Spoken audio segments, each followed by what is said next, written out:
Okay, welcome to this interview where we've got Ted Cantle.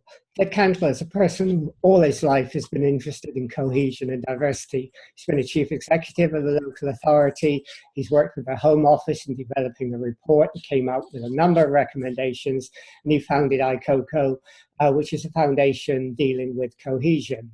And he's written several books. But can I start by asking you, Ted, you have some reservations, don't you, about multiculturalism, in the sense that you think it's created more segregation rather than less? Yes, that's right. In the early days, multiculturalism, I think, was a very good policy. It attempted to prevent discrimination against minorities, attempted to prevent assimilation of minorities as well, and was a real policy to tackle some of the disadvantage and inequality. But it also led to the hardening of group boundaries and created, I think, a silo mentality and to some extent probably even contributed to segregation. I think it just failed to recognize the way we are now in a much more intercultural world in which people do actually cross over those boundaries. So when you have segregation and silos, like you mentioned, to what extent does that lead to alienation, mistrust, and indeed even radicalization? I think if you live in a segregated community, you're just not exposed to ideas from other people, from other groups.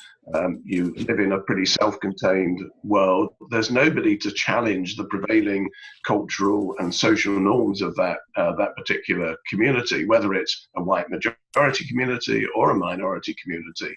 And consequently, I think your own views just simply become reinforced. And to what extent does it help to lead towards the sort of populism we've seen today as well? And what's the impact of populism on the whole idea of communities working together? I think populism, firstly, we have to recognize that populists are exploiting some genuine grievances. Grievances about the way in which culture is changing, about the way in which public services are not keeping pace with population growth and population change, housing, education, NHS. So they can exploit those grievances, and they do have some validity. But what they also do, of course, is to use hatred and racism, xenophobia, as their calling card, as a way of mobilizing views.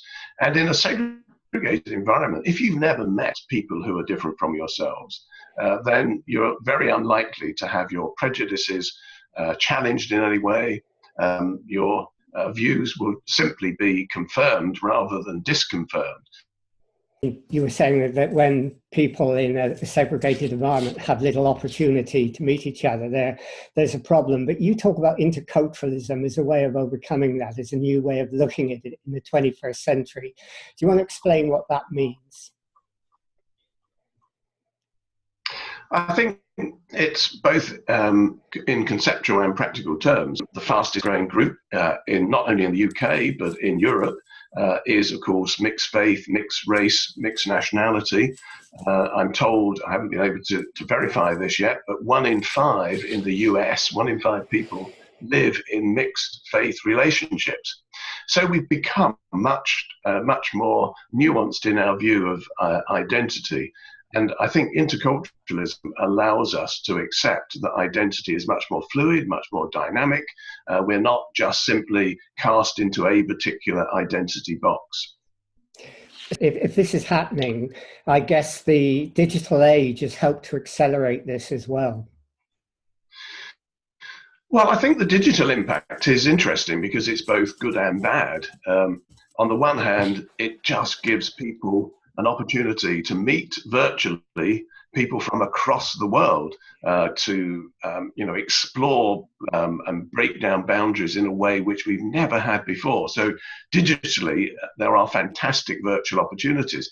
There are 2 things going on in our society. One is pretty negative, and the other is very positive. And we just don't recognize the many positive aspects of diversity, which particularly a lot of young people are taking for granted and are developing, embracing.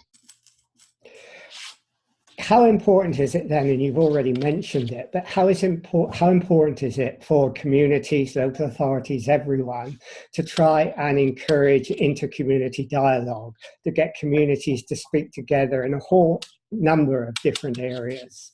We have to look at the communities around us and look at the connections or disconnections that there are, and encourage people to engage. And we need to do that positively, make it, a fun and exciting experience, not something which people feel that somehow is a worthy duty.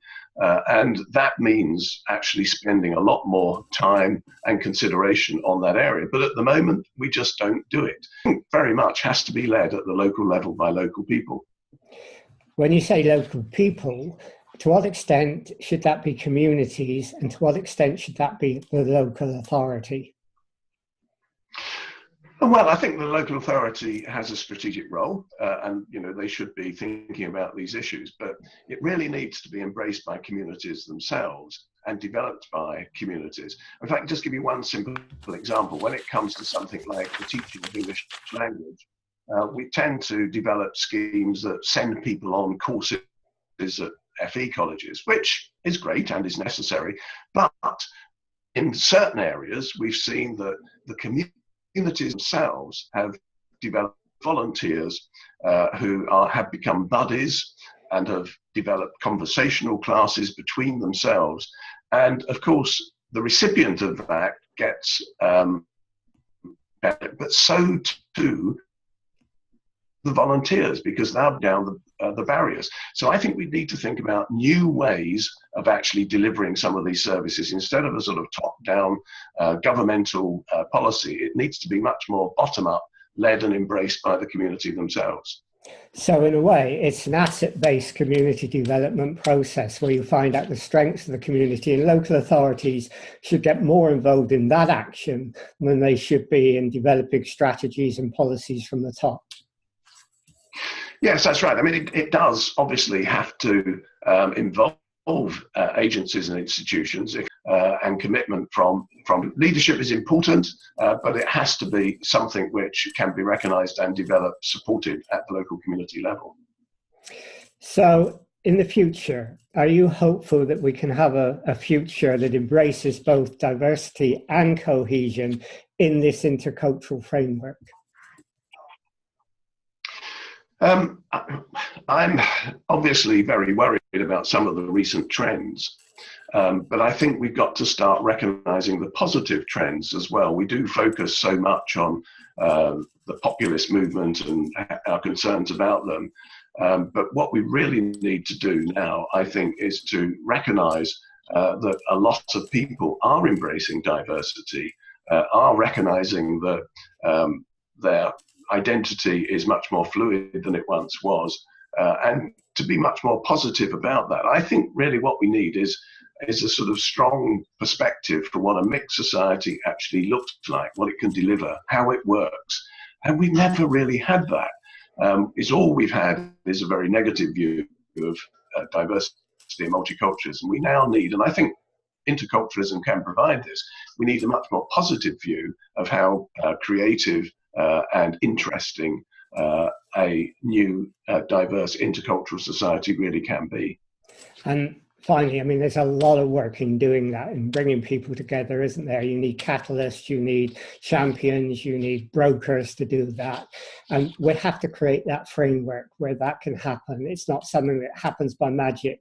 It's something that we've got to design together from the bottom up. In some cases, we're talking about intergenerational problems. In other cases, it might be more related to faith and ethnicity.